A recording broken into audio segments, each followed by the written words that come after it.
Recording. Oh, Good afternoon, everybody. This is the Technical Review Committee meeting for the concept plan pre-application for the Robin Rugg redevelopment project, which they are calling the Bristol Yarn Mill. And I'll do a round robin to introduce everybody, and then I'll give a very brief background, and then we can get into the presentation. So I am Diane Williamson, Director of Community Development for the town of Bristol, and I'll just go through my screen as I see people. Jerome Squattrito. yeah. And Jerome is the chairman of the planning board. Armand Bellotti. I'm here. Armand's here. He is one of the duty members of the planning board. We have Joe Ashola, Oh, Shaggy. zoning board chairman. Yep, I'm here. Thank you. Sorry, I was Hi, Joe. muted. Thank you. Look at that. There's something right in front. I can't see your face anymore. That's good. I'm trying to hide it. Not you, Joe. You hide your father's face. It's the, I think he's got the background, the seal, and I think it's the shading, Joe. I think it's kind of casting a shade on your, I don't know. It's a sign. yes. Is it? All right. Yes, it's his virtual background. That happens sometimes. I'm at a sewer plant right now. If I have the background, you look at the sewer plant, it's kind of gross. Thanks, Joe. And we have Susan Rabideau from the Bristol County Water Authority. Hello. Hi, Sue. Andrew Tights, Planning Board Solicitor. Ed Tanner, Zoning Officer. Hi, Ed. We have John Allen representing the Historic District Commission. Hello? Hi, John. Kevin Lynch is the police chief. Looks like he's on a call right now. We have Rob Ferguson from the Bristol Fire Department. Hello. Hi, Rob. Greg Marsilli, who is the town harbor master. Hi, Greg. Yeah, technically, but yeah. Hello. Mike DeMello, the fire chief. Yes, I'm here. I'm just walking around town with fiber optic people. Oh, okay. I'm just gonna, if you could just mute yourself, Mike, until we, thank you. And then there's a couple of phone calls. This one might be Jose or Chris Perella. Is it you, Chris? 480-7201. Don't know who that is. And there's another That's, 86. 721 is myself, the sewer department. Oh, hello, Jose. We have Jose, Director of the Water Pollution Control Facility. And there's another phone number, which I think is a Fuss and O'Neill number. So those are all, those are all the members of the TRC and the town departments who are joining us this afternoon. I don't think I've left anybody out. So just to recap quickly, this is a concept review pre-application. We are here to learn about the project and give our initial feedback to the developer and his team. We're not making any decisions today. Nothing we do is binding, but it's meant to sort of get the early conversation started. And I'm actually pretty excited about this opportunity to have this development opportunity on the table again. It's been many, many years. The property was rezoned in 2008. The town council amended the zoning ordinance for the waterfront planned unit development and changed the zone on this property with conditions. And the request now will include revising some of those conditions and requesting some variances. As is customary, when we have a big project like this, we invite all the board member representatives from planning, zoning, historic district commission, and all the department heads. So I think that's it. The goal today will again be to give and to receive feedback. And at the end of this meeting, what I would like to do, and I think everybody would be in agreement, is to get this in front of the full planning board for the continued concept review with the full planning board at their meeting next week, so we can get more feedback, for the developers as they move forward. So with that, I will introduce the developer and his team. I don't know who's going to speak on behalf of you, and we can let you share your screen. So let me know when you want to do that. All right, I'd like to share it now. Okay, so this is Chris Reynolds. He's the architect for the firm of Brady Sullivan. And maybe you can speak a little bit to the ownership. It is not owned yet by Mr. Sullivan's firm, but they are in the process of, I guess, working that out. So, Sure. So I'll turn it over to you, Chris. You can. Great, thank you, introduce your team Diane. and go from there. Great, thank you, Diane. Appreciate it. I'm Chris Reynolds, project manager for Brady Sullivan Properties for the development of this project. We're obviously everybody's very familiar with this building and the history of this project and this building. A little bit about Brady Sullivan Properties. We are a mill redevelopment owner and contractor. We build and redevelop the mills, and we also maintain them as well. We have done many projects throughout New England.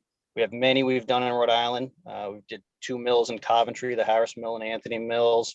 We've done mills in Johnston, Pawtucket, American Insulated Wire, big complex. We currently own and manage US Rubber in Providence. So we are very familiar with doing this ideal similar project. Obviously, I think everybody's well familiar with American Tourister and Warren. A lot of similar aspects of that project has been brought into this project. So we are very familiar with the historical challenges of repurposing a mill.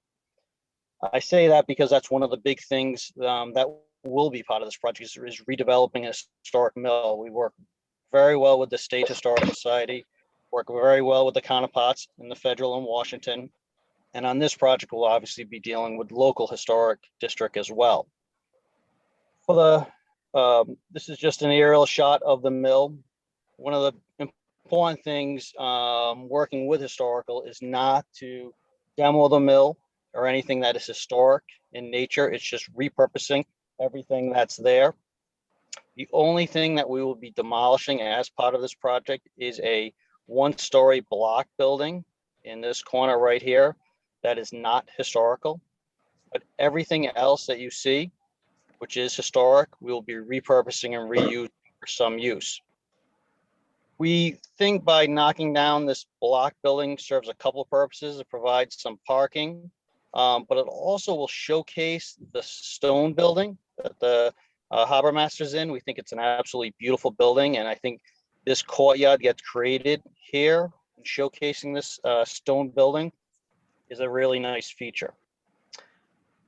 I'll walk through the project and the building just as part of this overall area. We have parking inside the building as well in this exterior part of the site. We also have parking across the street. Currently, there's some paved parking lots across the street and the dirt parking lot behind the apartment buildings here.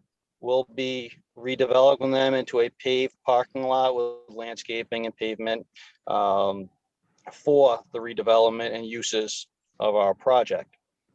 The next slide that I will show you.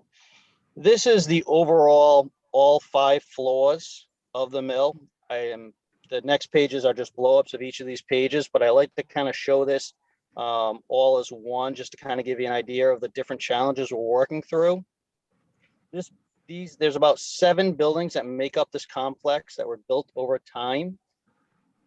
The challenge is that almost every building has a different floor-to-floor height.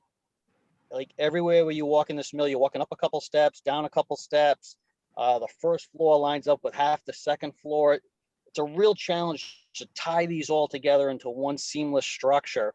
And you'll kind of see that throughout this is really making that work. The ground level floor, okay, will primarily be used for parking.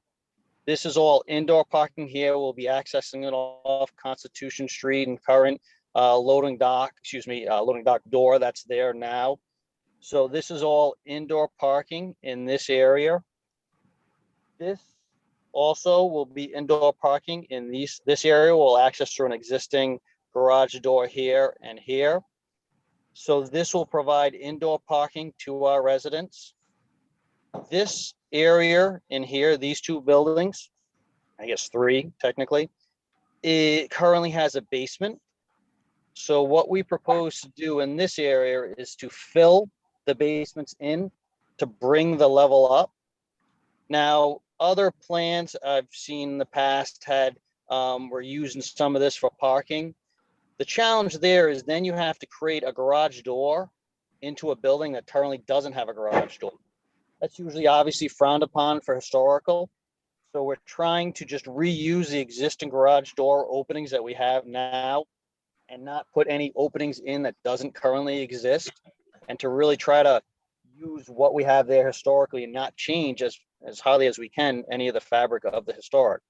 So by filling in these areas, this creates this first floor. This is the first floor plan. Now to the left is a 2-story space. So it's a large ceiling space, and again, this will be where it's parking. And again, multi-level. So this is kind of a half level up, 3/4. This will now all be at grade. This area is currently in a floodplain. So the only thing that's allowed in a floodplain is parking, which we're taking advantage of, as well as commercial spaces and amenity space. This area is a step up and will be apartments to get out of the flood zone. This green area is our amenity space. Our amenity space for our residents includes many different uses, and that we have them throughout all our complexes. It's very important to us. It'll be things like a movie room where everybody can kind of gather, 15, 20 seats, can watch the ball game, can watch a movie, kind of rent out that space. A library for people to work, a community room. So this way you want 20 people to have a birthday party or something like that. We have a putting green proposed in this area. This is a commercial leasing area in this area. One of the things we're going to try to do here is this right now is about 4, 5 steps up from grade. Since we're going to fill this area in, we propose to kind of keep it lower. So this way it's a little better handicap accessible, and then kind of ramp up to the existing levels for the yellow, which is commercial spaces. Always a challenge to repurpose these historic buildings and following all the codes to try to make everything as seamless as possible, trying to balance obviously ADA and building codes, and also trying to maintain the fabric of the historic building. So as we kind of go on quickly, just to give you a broad overview, the brown is all of the apartments. You can kind of see the blue is hallways and common area.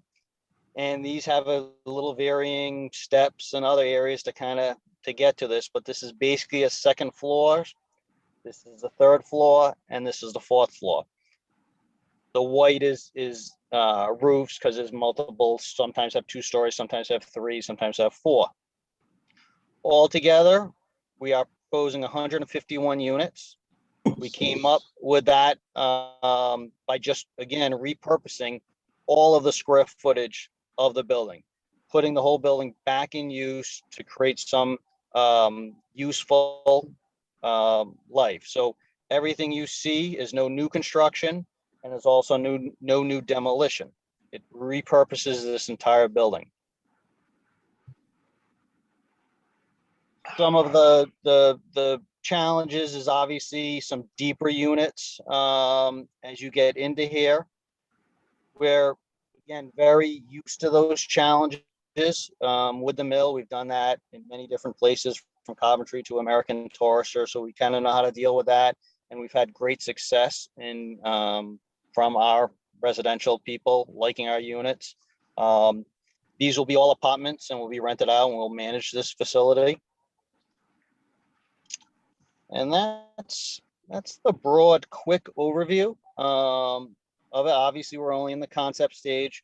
We're looking for any feedbacks from all departments as we go forward to start developing this plan. But as I hope you can see, we've spent some time in our concept, because you didn't want to come here asking for something that we didn't want or couldn't achieve.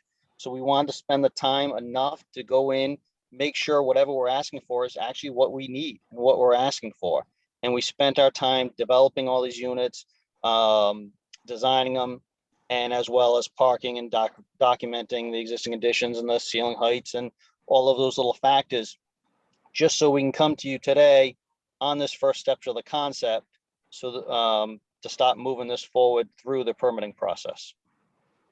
The only other item just to touch on is there's not a lot of land here at all. It's basically just all building. There is a little bit of land behind the building. We will have a boardwalk, a walkway that'll connect up to here. The town's putting in a marina in this area. And that is the quick general overview of our concept plan for the redevelopment.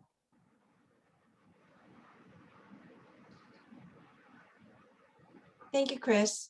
Thank you, Could Diane. you speak a little bit about the parking lot on the east side? I don't think you mentioned that. So our current plan right now is to utilize a couple existing entrances to here.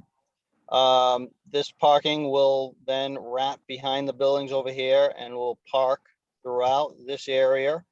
We still obviously need to do a full survey. This is based on an aerial plan, so this will change. We have these buildings also under agreement, so there's a possibility to provide access to Hope Street. But right now, this parking in concept is the exterior parking combined with a little parking over here, as well as the indoor parking for the whole development of the property. The indoor parking, how many spaces? So altogether, we have almost No, 303 spaces. just the indoor apartment, the indoor. Indoor, we have just the 150, building. 150. 150 parking for 153 people.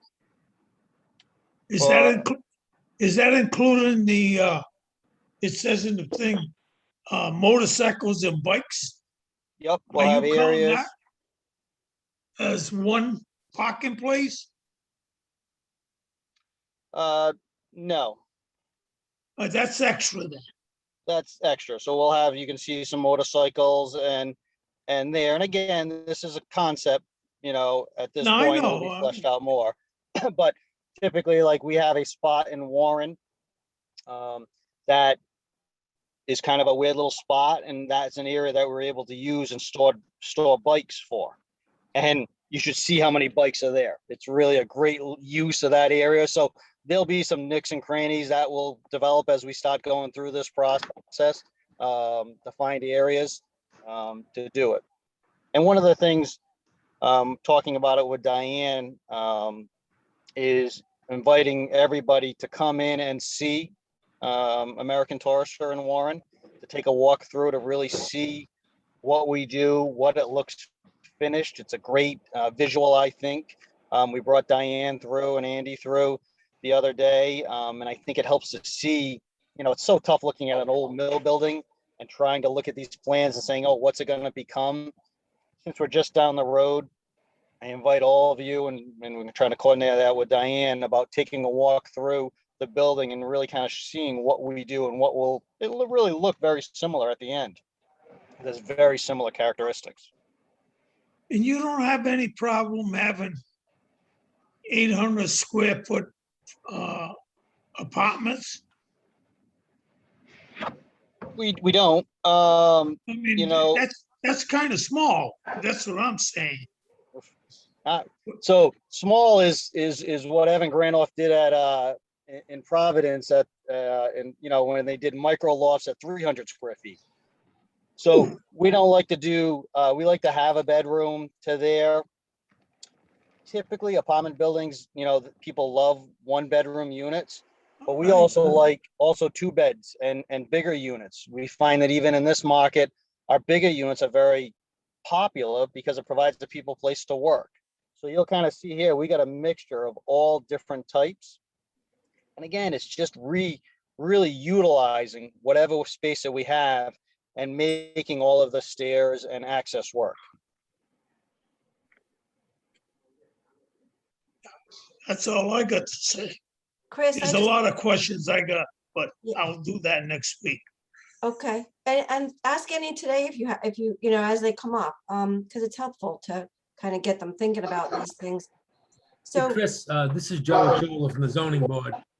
Could you tell me approximately how many 1, 2, and 3-bedroom apartments you have? The numbers of each, roughly? I don't have that breakdown handy. Personally, I can get you that. I'm just looking at it and you said earlier that your total parking space is about 300, you're saying? Yep. Inside and out, so you probably won't have any parking issues whatsoever, I would think. We hope not. If you have We 300 hope not. available spots, you should be pretty well off. And most of this are 2-bedroom units. So typically with a 2-bedroom, husband, wife, or a couple, you typically have 2 cars, right? Yes. For that. Most of these units are 2 beds at least. So typically even, the 1 beds, unless you have somebody single, so we try to maintain 2 spots per. We have some commercial space here, so you'll need that, but obviously that'll be more used during the day when people go to work. But we try to maintain around 2 spots if we can. I noticed that you had mentioned you're having a hard time meeting the percentage for commercial space. What's the reasoning for that? Many different in today's world, right? I mean, there's many different challenges for that. Obviously, I don't want to say obviously, but the typical retail environment, right? You park next to the building, you walk right in, and you have, unlimited space. You got a nice strip mall. You don't have any columns to work with. You don't have any grade challenges to work with. This we don't have. We have a historic building. We have challenges. We have columns. We tried for many years to rent out a lot of space at American Tourister. And I mean, that's a great complex, and you really think that it should be. And we do have some commercial uses and a dentist and a yoga facility, but by and large, it really, in current today's world, especially after COVID, where more people are working from home and less office space, it's just a lot of challenges to do commercial space in mill buildings due to the proximity of the parking. We also limit what we can do, right? We're not looking even in Warren, American Tourister. We don't want a restaurant that's going and loud till 1 o'clock in the morning. That obviously doesn't make the restaurant, the people that are living there, someplace they want to live. So when you have a residential use that we do, we want a complementary use that can be part of the commercial space. So, as you can see here, we're going to have some kind of limited parking, limited there. This area, while it's not a bad walking area, obviously most of the walking traffic, in terms of streetscape on that is on Hope Street. We're kind of at the end. We'll have some use, obviously, by the walkway, by the boardwalk, and people walking around. But you've got a lot of uses already at Thames Street Landing and other places along the bike path and boardwalk. So, and as you can see, the turnover on Hope Street, same thing, and that has great visibility there. So there's many challenges to commercial and putting commercial into a mill. Obviously, it's difficult going to a second floor and having second floor commercial space. Is there any way possible that you could eliminate the commercial part? Seeing that, I don't know, I mean, you must know a lot about Bristol, and there's a lot of empty stores on Hope Street. I don't know what we your have intentions are. So we have about we don't have a lot of commercial space, only about 6,500 square feet. And on this first floor, so it's a nice little mixture, but we're not proposing a lot. This whole area is in a floodplain, so there's not a lot of uses for it. We're kind of limited on what we can do. So we kind of used all our space that we could for our amenity space, and then the remaining space was for commercial. All right, thank you. And I think just to that point on the commercial, the zoning does require a certain percentage for commercial. Yes. That was both a condition of the zone change and a provision in the zoning ordinance. So I think we'd have to kind of give that really careful consideration if you were gonna not propose any commercial. Put a coffee shop. Right, I think that would be perfect. Perfect. Chris, could you talk a little bit more about the boardwalk and if you've given any, if you've got any ideas on the south end where you connect to where you don't quite connect to Constitution Street is, I would just hate for that to be a dead end at the end of the boardwalk where you just all have to turn around and go back north. Is there anything that you've maybe thought of to try to link that up with Constitution Street or connect around somehow? Not really at this point. I know there was only discussions that, from my discussions with Russell, that doing anything outside of the Elks was really going to be frowned upon from his previous discussions. We have an access agreement to be able to access the property and back, to be able to do our work into there and to be able to, work on the building. But we have not really dived into that at all. Check. Kelsey 5. I'm sorry, was that someone with a question? I'm going to remind everyone, if you could please mute yourself if you don't, if you're not speaking, just so we can kind of focus on who is. And then I think on the boardwalk, the north side, I think we'd like to see this north side connected to the park around the Armory. I think that would be something that we'd like to work with you on to make that linkage there. I know the harbor master is on the call. Greg, did you have anything specific that you wanted to ask regarding that? No, I'm still just trying to digest it all. It seems like a very expensive project. I'd like to be able to connect that boardwalk. I don't think the marina has anything that's going to be obtrusive to the project. I think we have to keep in mind that that part of Thames Street is also parking, not only for the residents, but the marina. So if we have a lot of commercial space in there, it's tight down here as is. So that would be a concern of mine. I'm required to have a ton of parking for the marinas. So, Yeah, and a lot of that's eaten up already. yeah. And where your cursor is now, Chris, that if you could maybe at some future, when maybe your next iteration of concept plan, if you could kind of clarify that, it looks like there's the Fireman's Memorial Park, and then there's a row of parking, and then it looks like the access road is actually, we might have an easement over that, or we own it and the mill has an easement over it. I'm not really sure where this property line is there along the driveway. So I'm sure you'll clarify that when you get your survey. Yeah, we'll clarify that. Obviously, we're not looking to change or to do anything there. We're going to use this driveway to get access into this back area to similar what it is to now. And currently not change its use or do anything. Obviously, the survey will kind of flesh ownership out into that. We haven't looked at that at all. Okay, and does your agreement with the mill owner include the parking lot on the northeast corner of Church and Thames? Here, There, yeah, yes, it does. okay, But at this time, we just feel this parking will be what's needed for it, but we also reserve to be able to purchase this as well if we feel we need more parking for our development. We don't want our development to fail due to parking. Obviously, if we don't use it all and find out in the end that we have extra space, we would be, looking to do something else with it, as good business practice would. But right now, we just want to make sure we have enough for our development. okay. I'm gonna ask a stupid question. You're gonna put elevators in there, right? Oh, we have to. All right. So I'm gonna just kind of jump to the next question on my list, and we'll make sure that everybody gets heard from.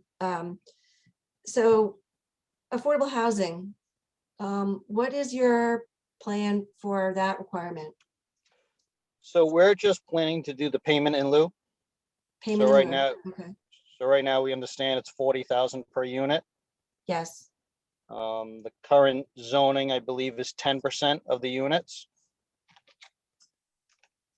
And we would be doing that 10% payment in lieu. okay. Just for everyone's edification on the call, when the zone change was granted in '08, we were still providing for the payment in lieu of option. We no longer allow that in the zoning, but this was grandfathered with the prior approval. Oh, well, let me say something, Diane. I mean, I understand that was grandfathered with a prior approval, but we're talking about 98 units instead of 151. So, I mean, please justify that to me. Yeah, because that's what on the surface, I'd love to see this project done, but you can't have it both ways. You can't be grandfathered in on one piece and then asked to add 50-something units. That confuses me. Understood, and that's a very good point. This will have to go back to the town council, as I understand it, for modifying the conditions of the '08 approval, which limited the density to 98 units. And I think you're right in thinking that the affordable housing will have to be a consideration of that. We asked for the minimum of 10%, so we wouldn't go backwards.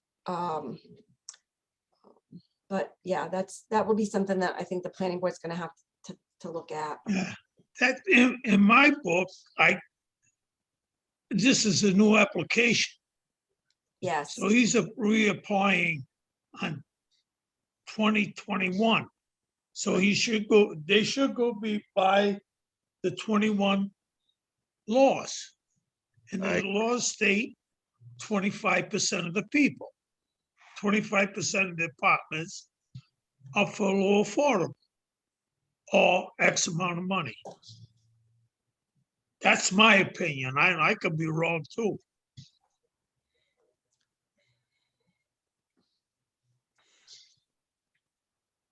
yeah. So the zoning ordinance that was recently amended does not allow the fee in lieu of, and the minimum requirement is 20%.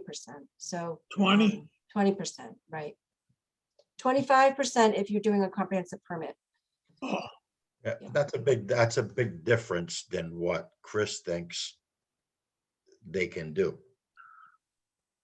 Am I wrong? Yeah, No, you're not wrong. And I think we're gonna have to review this and see where we go. I don't know if there are any opportunities for any offsite housing as like a hybrid where maybe some fee in lieu and some offsite. I think you mentioned, Chris, you were also purchasing the houses across the street. Yes. Yeah. So I guess that discussion's to be continued. It sounds like we're gonna need to have the board hear that and think about that.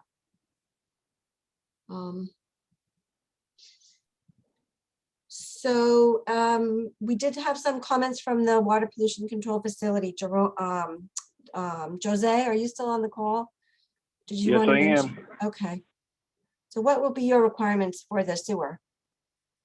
Well, as you know, and I'm sure Fuss and O'Neill knows, I&I is a big concern with these old type of buildings. So we would like to have storm drains that are connected to the sanitary sewer system redirected and disconnected from that sanitary sewer. We also have issues with the flat roof building. The gutters are tied into the sewer system. We'd like to have that also removed. And have it permanently removed from that. Also, any sump pumps that are connected. And we would like to see them certify the elimination or relocation prior to occupancy. We would like to know what the estimate of the flow is going to be, and that there would be no basement sanitary sewer service. Pretty much in a nutshell. Also, the commercial space that is there, the pre-treatment coordinator isn't here at the moment. We're in the process of looking for one, but any restaurant and such would have to have a grease trap, that type of thing, and meet with the pre-treatment for those regulations. But the big concern is the inflow and infiltration. We identified years ago that the building was had a good amount coming from it, and we would like it eliminated. Okay, Okay, thank you, Jose. That's great. you're welcome. So I don't know if Chris Perella has joined the call, but I will just mention that, you know, another, I think, benefit of this being rental and privately owned, obviously with the units. I'm assuming, Chris, that they'll be all private trash, private recycling, private plowing, and there'll be no municipal services for any of that. Correct. Okay.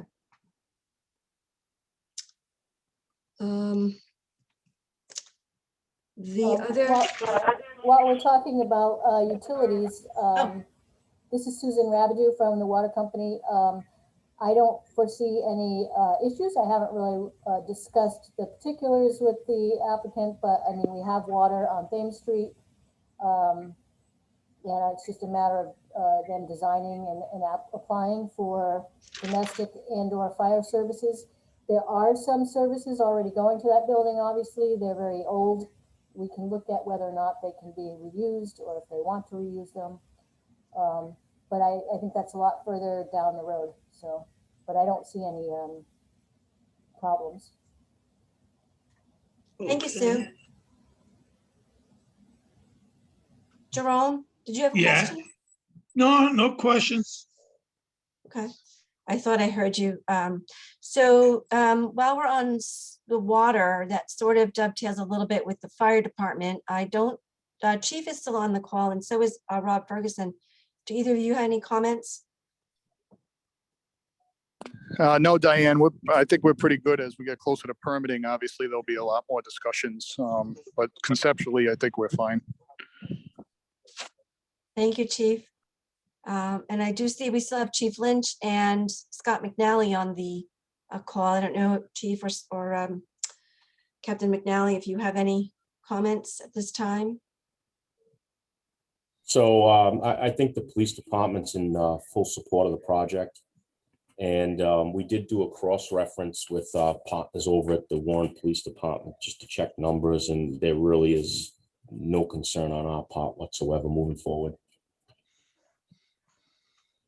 Okay, thank you.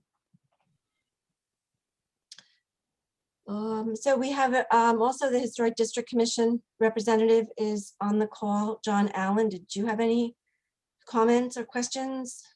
No, I think that Chris has actually done a great job in describing what the plans are to maintain the historic aspects of the building. I have the same concerns about, not from a historic point of view, about the boardwalk being able to access Constitution Street somehow. And I just had one question. I'm assuming, and maybe you actually said this, Chris, but are these going to be rental units similar to what is happening on American Tourister in Warren? Yep, exactly. Okay, thank you for the clarification. And I just had a question I wanted to get back to in my list here. On the Hope Street, on the east side parking lot, there's a sort of a walkway out to Hope Street. Is that part of what you're acquiring also? I think so. Okay. But we haven't done that survey and understanding those easements and property lines. It gets a little weird over there. There's a little one-story building that's right on Hope Street and access there. So we have not fleshed that out at all yet. Okay. just from my point of view, I think it would be great if you could make a pedestrian connection down that corridor. I know it's tight for vehicles, but it just would be kind of nice to have that. For the residents, the future residents of the mill, they can kind of walk right out and be right on Hope Street there. I mean, it's not that much further to go down Church Street, but it just kind of feels like you're more connected with that opportunity to connect the pedestrian walkway. So I'm just looking through my notes. Ed Tanner, did you have any comments or questions? I don't have any comments at the moment, Diane. I think the zone change from a decade ago, we'll need to review that together. And obviously the council put a lot of different conditions on there that'll have to be met. But from a zoning point of view, I think we're good. We know where we're at. Okay, great. And I guess, to that point, we'll need to sit down probably with the solicitor and look at this, because there were conditions with the zone change. There were also standards in the zoning ordinance. And it looks from your application like some of these items that you're unable to meet in the zoning ordinance, you're actually going to be asking a zoning variance for. So I would just kind of like to look at that, and maybe there's a way we can do that as a package to kind of, get it through the processing, facilitate that a little bit better with the zoning and the planning and the town council. And there were some conditions, I think, it kind of goes without saying, we'll need a traffic study. We do require a fiscal impact statement in the subdivision regulations, and there are some requisites that I'm sure you're expecting will be required so that the board can make an informed decision. So I can work with you, Chris, on the requisites for that, and Fuss and O'Neill, same thing. Yeah, we're very familiar with those conditions. Okay, good. So, and I did see a hand raised. One of the participants is in a butter, or in the neighborhood, I should say. And typically at these meetings, we don't ask for public comment. So it's not a public hearing. And we'll have to if we get through all the other department head comments, then perhaps I can entertain a question. But typically we don't have public comment. So I'm just gonna, Chris, maybe if you could just put, not share your screen for a moment so I can see the participants and see if there's anybody else who I missed. I think I've heard from everyone.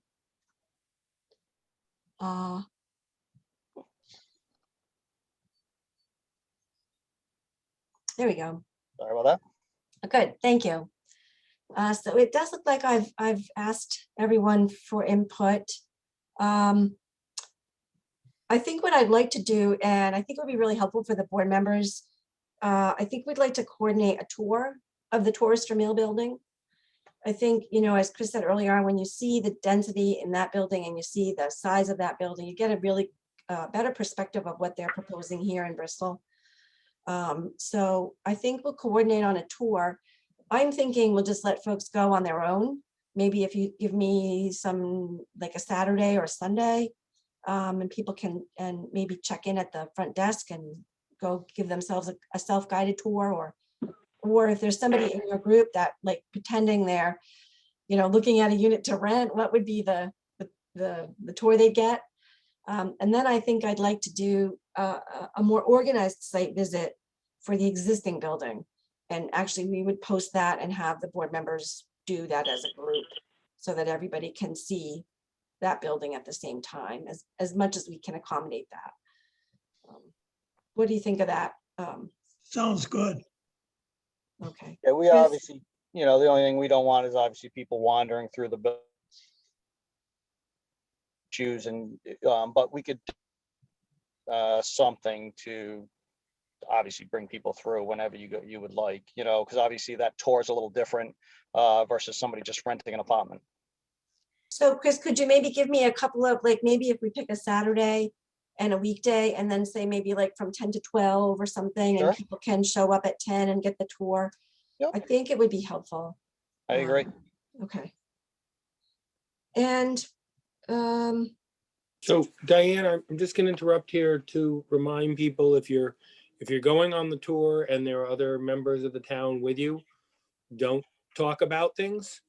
You know, you can get the tour and ask questions, but do not talk among yourselves. Okay? Save that for when we come back for the next TRC meeting or the next planning board meeting, but no talking among yourselves if you're going on one of these tours, even if there are other members from the town there. Thank you. And the site visit, obviously, we'll post that. We'll have to Zoom that. So it'll be a more organized, I don't know, Jerome and Armin, do you have any days that don't work for you if we set this up? Would you rather do Well, an we're already afternoon tired. or a morning? What's that, Don't Jerome? make any difference. You make it. We'll be there. Okay, Yeah, I mean, I'm kind of tied up in the until about 2 o'clock on Wednesday, Thursday, Friday, but beyond that, I'm pretty much free. okay. So we'll try to set that up, coordinate that with Chris. And give you all the site visit and the tour. And then does anybody else from the board or from the town departments have any other questions? Or does anybody on the developers team have any questions of us? I don't see any hands raised.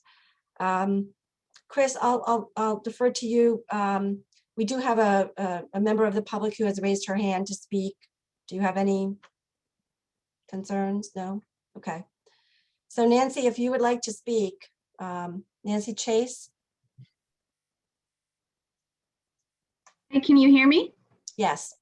Hi, I'm Nancy Chase. I live at 21 Constitution Street, and my property abuts the parking lot, which a lot of houses do in the neighborhood. And I just wanted to give a perspective in that it's been pretty quiet there I've lived here over 20 years. For the folks who live on Constitution, who live on Hope, who live on Thames, the front of our houses are very, very public. And the quietest space is in our backyards.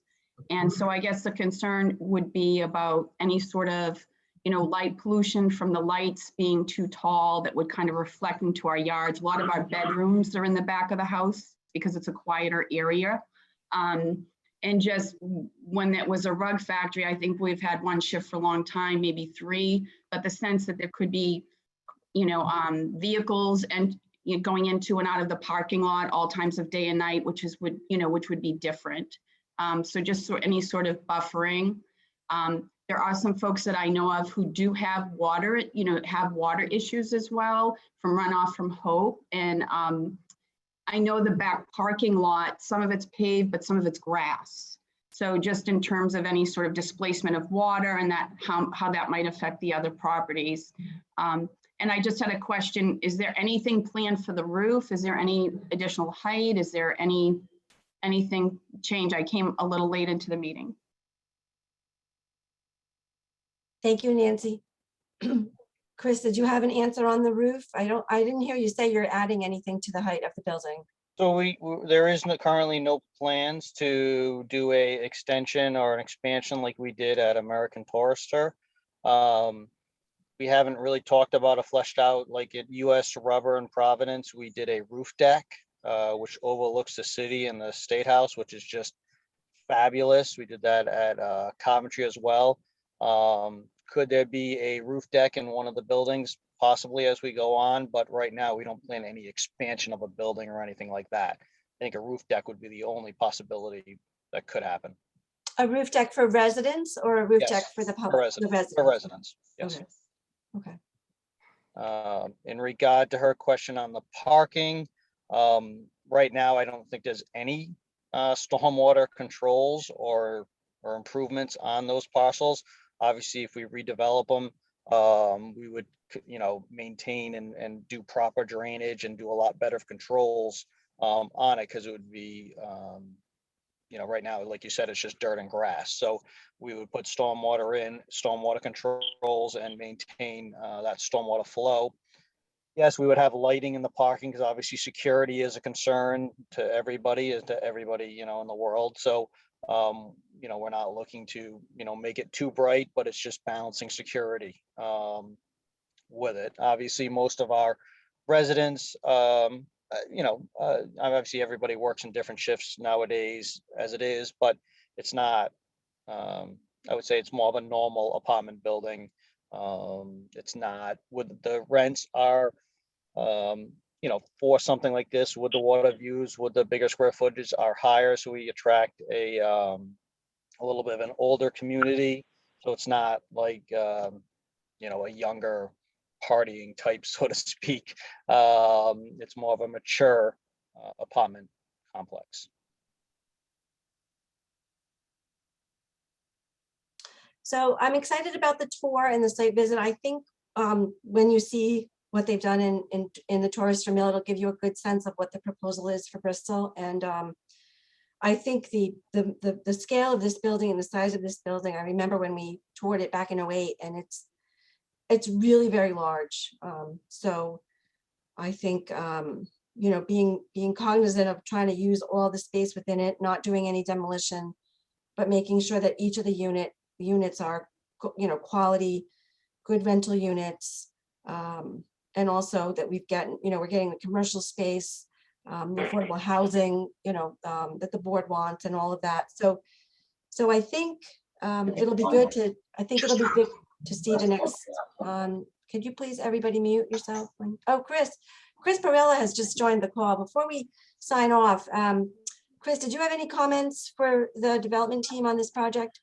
No, my main questions, you answered in a text as I was apologizing for my tardiness here. Snow removal, anything like that, trash removal, all of that, I guess, is going to be private. Is that what we're saying? Correct. Okay, and the other questions I had, drainage. It looks like you're going to have drainage in the parking lot on Thames Street. You're going to address runoff, drainage, at least. Okay. And other than that, no, I think we're good for now. Okay, thank you, Chris. Chris Perella is the director of the DPW, Chris. So, all right, so I was just sort of finishing up. One last chance if anybody has any questions or comments. If not, we'll schedule this. Oh, I'm sorry, Chris. Yes. Diane, only one comment too is if you want to also tour Robin Rugg as well. Yes, I do. So yes. that too, obviously is open to everybody. That one, obviously we don't want anybody wandering around. That will be something with me just because of the mill's actually is in great condition, but obviously it's not meant for touring, so to speak. It's actually very clean. Russell's done an unbelievable job of keeping up the mill compared to what I've seen in other mills. But again, that will have to be more of a tight knit guided tour. I agree, Chris. That was my thought. And because we still have to Zoom, if we set up a site visit with the planning board or the other boards, we have to still have a Zoom option. Okay. So I didn't feel comfortable doing the Zoom at the mill in Warren where you've got people living there. That just felt awkward. So that's why I thought that one could be more like a come as you can, join if you can. But the one in Bristol at the site here, I thought should be an organized tour so that we can Zoom for folks who may not be able to get there. So okay, great. Yeah, I do think we need to see both properties. All right, so we'll set up the site visit, we'll set up the tour, and we'll put this on the planning board's agenda for their meeting next week to get the rest of the board members feedback on this. So, all right, I think that will conclude our meeting. Thank you very much. Have a good afternoon. Thank you all. Thank you. Thank you, everybody. Okay. Chris, I wish you a lot of luck. Great, I appreciate it. Thank you. Yeah, good luck.